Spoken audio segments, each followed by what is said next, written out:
नमस्कार दोस्तों। Let's crack BPSC Hindi में आप लोग का भरपूर स्वागत है। आइए शुरू करते हैं बिहार स्पेशल। आज हम लोग पढ़ेंगे बिहार स्पेशल में medieval history of Bihar. Bihar के मध्यकालीन बिहार इतिहास के बारे में आज जानकारी देंगे। इसके पहले हमने 10 वीडियो अपलोड कर दिया है बिहार स्पेशल के अंतर्गत। यदि आपने उसे नहीं देखा है तो चाहिए, प्लेलिस्ट बना हुआ है। आप प्लेलिस्ट के माध्यम से 1 बाई 1 करके वीडियो को देखिए और अपने पढ़ाई को एक बेहतर आकार दीजिए। सबसे बड़ी बात है कि इसमें जो भी है, जितने भी नोट्स हैं उन सब का पीडीएफ जो है आपको कमेंट सेक्शन में मिल जाएगा। तो कमेंट सेक्शन में पीडीएफ आपको मिल जाएगा, वहाँ पर जाइएगा। पीडीएफ डाउनलोड लिखा रहेगा, सामने लिंक रहेगा, लिंक पर क्लिक करना है और पीडीएफ आपका ऑटोमेटिक डाउनलोड होगा।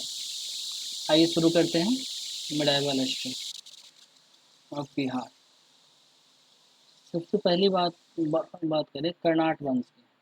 तो कर्नाट वंश में जो इम्पोर्टेंट क्वेश्चन आता है, पहले पूछता है कि कर्नाट वंश का संस्थापक कौन थे, तो नान्य देव थे। उसके बाद ये सवाल आता है कि बख्तियार खिलजी के समय शासक, कर्नाट वंश का शासक कौन था, तो नरसिंह देव थे।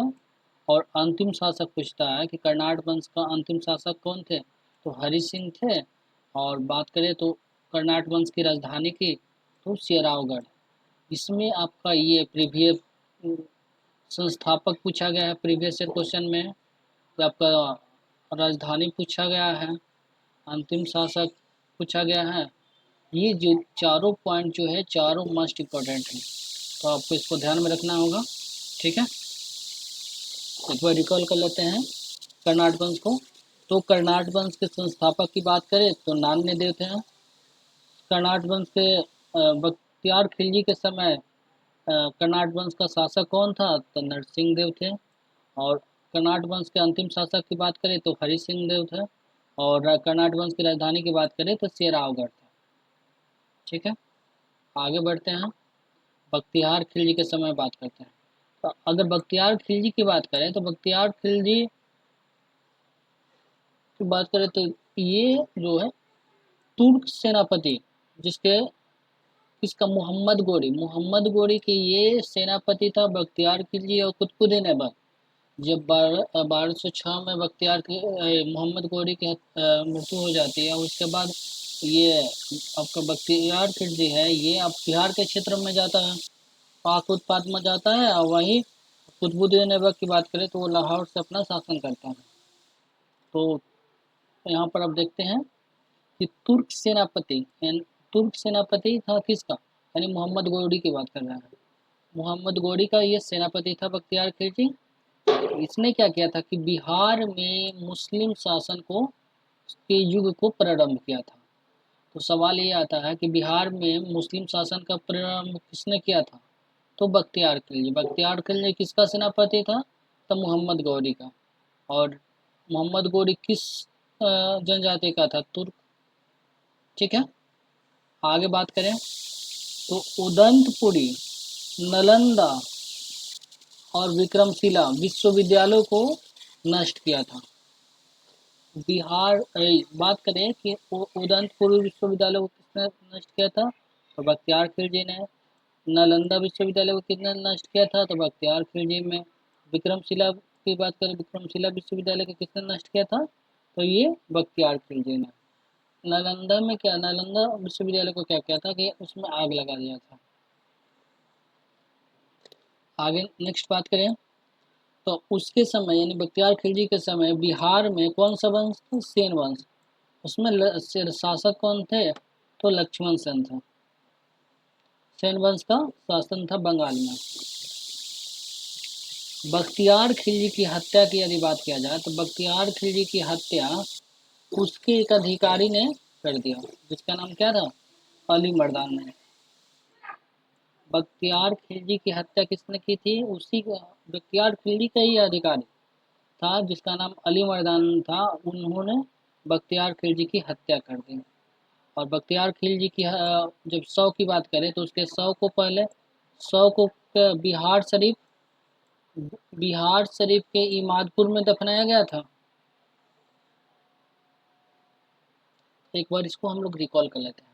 बख्तियार खिलजी बख्तियार खिलजी मोहम्मद गौरी का सेनापति था। मोहम्मद गौरी जो कि तुर्क जनजाति का था, उसका आपका मोहम्मद गौरी का ये सेनापति था बख्तियार खिलजी, जो कि बिहार में मुस्लिम सत्ता को प्रारंभ किया था। बख्तियार खिलजी ने उदंतपुरी, नालंदा, विक्रमशिला इन सभी विश्वविद्यालयों को नष्ट किया था।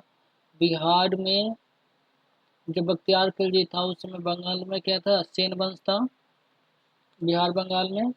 बात करें बख्तियार खिलजी की हत्या की तो बख्तियार खिलजी की हत्या उसी के एक अधिकारी जिसका नाम था अली मर्दान, उन्होंने कर दिया था।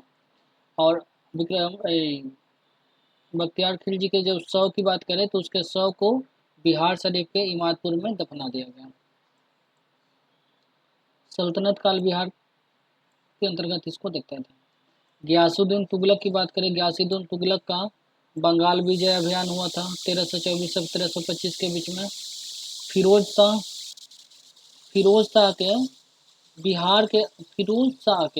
बिहार के अभिलेख से राजगृह में जैन मंदिरों को दान देने का प्रमाण मिलता है। फिरोज शाह के बिहार के अभिलेख से राजगृह में जैन मंदिरों को दान देने का प्रमाण मिलता है। ठीक है, आगे बात करें अफगान वंश की, तो बिहार में अफगान वंश की बात करते हैं। ठीक है, तो जौनपुर का जो उद्भव है, जौनपुर का उद्भव जिसके अधीन सासाराम का क्षेत्र था।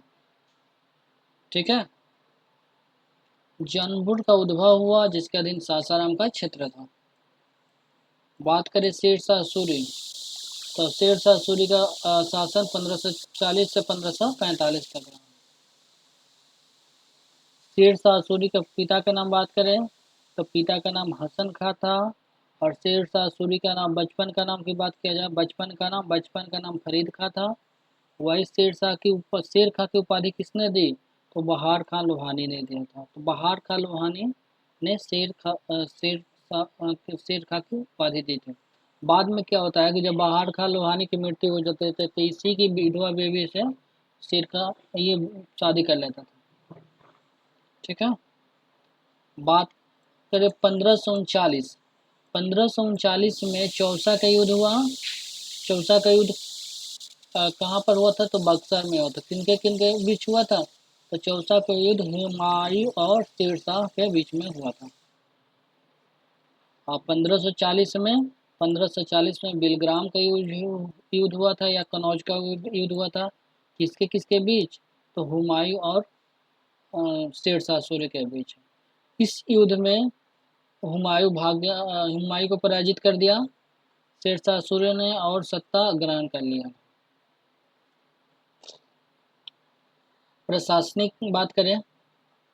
प्रशासनिक सुधार की यदि बात किया जाए तो जीटी रोड डाक सेवा चलाया था। रुपया नाम से सिक्के चलाए थे, जो कि 178 ग्रेन चांदी के जो सिक्के होता है 178 ग्रेन के होते थे। पटना शहर का बसाया था। सिकंदरीगंज, सासाराम का मुकबरा उन्होंने बनाया था शेरशाह सूरी ने। शेरशाह के बाद बिहार के अफगानों में जो फेमस कौन था, बात करें तो ताज खां कररानी, सुलेमान खां कररानी और दाऊद खां कररानी, ये 3 प्रमुख थे। ताज खां कररानी, ये VVI इसको हम लोग को बोलते हैं, क्योंकि ये बहुत इम्पोर्टेंट है। ये आया हुआ है सवाल। ताज खां कररानी, सुलेमान खां कररानी और दाऊद खां कररानी। 1576 में अकबर ने दाऊद खां कररानी को पराजित कर बिहार पर पूर्ण नियंत्रण कर लिया था। 1576 में अकबर ने दाऊद खां कररानी को क्या किया था, पराजित कर लिया था और बिहार पर पूर्ण नियंत्रण कर लिया था, यानी बिहार को मुगल वंश से कनेक्ट कर दिया था। ठीक है, तो किसके द्वारा हुआ था, तो अकबर द्वारा नियंत्रण हुआ था जब अकबर द्वारा नियंत्रण कर लिया गया तो अकबर ने बिहार का गवर्नर किसको रखा था, मुनीम खां को गवर्नर बना दिया था। 1713 में बात करें तो फर्रुखसियर ने क्या किया था, पटना में अपना राज्याभिषेक कराया था। बात करें शाह आलम द्वितीय ने भी बिहार में अपना राज्याभिषेक करवाया था। ठीक है, तो हमने क्या देखा कि मध्यकालीन बिहार का इतिहास के बारे में हमने ये भी देख लिया, सल्तनत काल का और आपका मुगल का। तो इन सभी को लेकर हम लोग ये मिडाइवल हिस्ट्री कंप्लीट किए। ठीक है, चलिए इसी के साथ क्लास को समाप्त करते हैं। धन्यवाद।